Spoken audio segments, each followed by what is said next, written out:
What if I were to tell you that there was something lurking in your lawn right now that could be killing your grass and you didn't even know it? It's a hidden threat that most homeowners either don't know about or they completely overlook. But don't worry, I'm going to show you exactly how you can protect your lawn so that you can stop this problem before it starts. I'm talking about fungus that gets in our lawns. It's a silent killer that will quickly turn a healthy lawn into a patchy, discolored mess. Common lawn diseases like dollar spot and brown patch can wreak havoc on your lawn if it's left unchecked. But here's the thing, prevention is key when it comes to fighting fungus. It's like going to the dentist for regular checkups to prevent cavities. We want to be proactive and making sure that we protect our lawn so we can avoid that headache in the future and dealing with some really serious problems. Think of your lawn like a prized possession, maybe like a classic car. You wouldn't let any corrosion eat away that beautiful vehicle, would you? Of course not. You would take the steps to protect it, to wash it regularly, to wax it, to make sure that the paint job was nice and tidy. Well, your lawn deserves the same type of care and attention. So how do you prevent disease from taking over your lawn? Well, one of the best ways is to use a product like Scott's Disease X. By applying this product, you're creating a barrier that's going to help stop the spores from reproducing and spreading. It's like putting up a no trespassing sign for disease right there in your lawn to make sure that it knows that your lawn is off limits. Applying Scott's Disease X is really straightforward. You get the spreader out and one bag at the preventative rate will cover 5,000 square feet. Now make sure you follow the instructions on the label to make sure that you're putting down the right amount of product for your lawn size. In my case, I'm gonna need 2 bags because that'll be enough to cover both the entire front yard and my backyard. What I love about Scott's Disease X is it's gonna work really fast. It's gonna work within 24 hours of application. Those tiny granulars are going to get down in the soil really quick and they're gonna give a fast-acting medicine to your lawn right away, especially if it needs to recover quickly. This product is also gonna help protect your lawn for up to 4 weeks. Now here's a little pro tip. For optimal disease control throughout the entire season, it's best to alternate using another fungicide every other application. And by alternating 2 different fungicides, it's gonna reduce the likelihood of resistance developing over time. So that's why I'm applying Scott's Disease X this time around, and I'm gonna be applying something different next time around. Now, Scott's Disease X covers 26 different types of disease. So if you've got a common lawn disease out there, it should cover it. You just wanna make sure that you're keeping your lawn looking its best and prevent fungus from taking over. While applying a fungicide is a great step for preventing lawn fungus, there's an important aspect of lawn care that's gonna help us reduce the risk of both fungal diseases and other things like improving our soil health, and that's gonna be through core aeration. Some lawn diseases like dollar spot and brown patch, they both thrive in really wet areas that have poor drainage. So by doing a core aeration, that's gonna help prevent disease from developing and spreading in our lawns, and it's gonna help with a few other things like soil compaction and helping water and nutrient absorption. But before we jump into the next topic, if you've seen at least a couple of my videos, this is your sign to subscribe, because most of you are not subscribed. So try it. It's fun. It's free. Over time, our soil and our lawns will become really compact and makes it a lot harder for air and water and nutrients to reach down into the roots.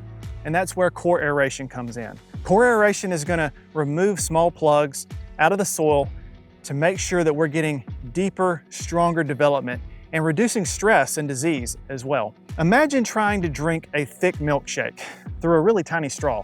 Isn't that really hard, right? Your soil is the same way when it's compacted. And that way we're gonna do a lawn aeration and it's going to make sure that we're drinking out of that larger straw. That way your soil can get more access to water and all those nutrients that it needs much easier. Now you might be wondering, should you remove those cores or leave them there on the lawn after aerating?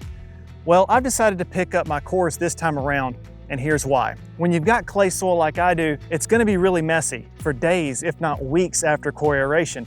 That clay is gonna stick to our shoes whenever we walk over it, when the grass is wet. It's also gonna cause more wear and tear on our mowers.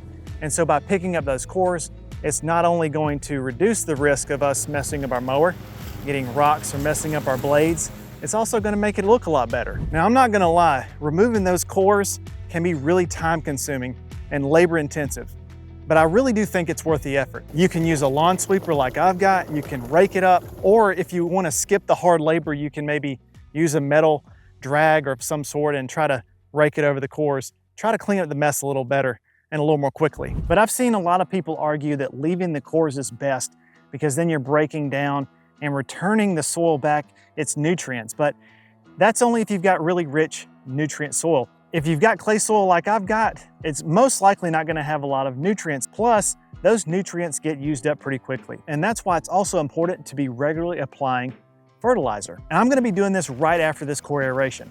And now that we've replenished the nutrients back into the soil immediately, we're giving our lawn a boost.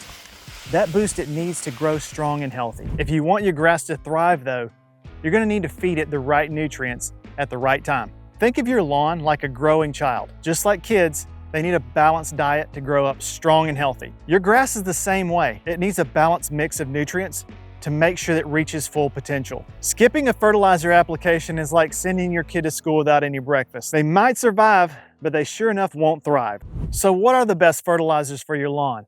Well, there are two main types of fertilizers that you need to know. There are the main fertilizers and there's also supplemental fertilizers. Those main fertilizers are like the meat and potatoes of your lawn care routine. These are like the heavy hitters that you're gonna apply during the regular growing season and give it a little pause during the extreme heat of the summer. And again, apply it late in the summer or even in the early fall when the temperatures are starting to cool off. That way you can space out these applications every 4 to 6 weeks and keep your grass well fed throughout the growing season. I'm also gonna be adding some humic acid along with this fertilizer application that I'm doing this month. This stuff is like a superfood for your soil, and it's gonna help the soil structure and increase nutrient uptake and promote healthy root growth for decades to come. And while humic acid is a fantastic soil amendment, it's not the only one out there. And I'm actually considering a few other options that I'm looking into, but I'm not quite ready to talk about those just yet. You'll have to stay tuned for more of that later on. Now, there's one more thing that I'll be putting down that complements my main fertilizer applications. Just like you might take a multivitamin to fill in the gaps of your diet, your lawn can benefit from supplemental fertilizers too. These are like quick release formulas that you can apply every 1 to 2 weeks between your main fertilizer applications. And that way you'll give your grass a good pop of green and help keep those good microbial ingredients in your soil. On the same day that I applied Scott's Disease X, I also applied a liquid iron, a 13-1-2 liquid fertilizer, and I also mixed some Dawn liquid soap. And make sure that if you do this too, you've got to get the dish soap that is not the antibacterial kind. You want to get the one with a duck on it. This dish soap is going to act as a liquid aeration. And lastly, I'm adding some neem oil to help prevent disease and insects. I've applied all 4 of these things in my 4-gallon pump sprayer. Now you might be thinking, isn't that too much to apply in one day? Well, here's the thing. As long as you're following the recommended applications and not overdoing it with one product or overlapping too much, it can be incredibly effective and it's gonna save you a lot of time. That liquid iron that I put down is gonna help green up the grass really quickly, while that fertilizer is gonna help get essential nutrients back into the lawn and sustain that growth. Now, one thing, I'm going to be backing off the liquid iron a little bit, and I'm not gonna spray as high of a rate in the future just because I oversprayed in a couple areas and it looked a little too dark. So I just wanna make sure that you don't do that as well. So instead of using 8 ounces, I'm probably gonna go 6 ounces per 1,000 square feet. And also that dish soap, not only is it going to help with the liquid aeration part, it's also going to act as a surfactant. Now, what about that neem oil? I'm adding the neem oil because it's a natural insecticide and it's a natural fungicide. That's going to help keep our lawn healthy and bug-free. We don't want to apply it when it gets too hot. So this is something that is good in the early season and maybe later in the fall when temperatures are below 85 degrees. Now, if you enjoyed this video, make sure you check out this one where I did a little experiment. I put a couple of the most popular weed products to the test and I wanted to see which one works best. But otherwise, thanks for watching and I'll see you in the next one.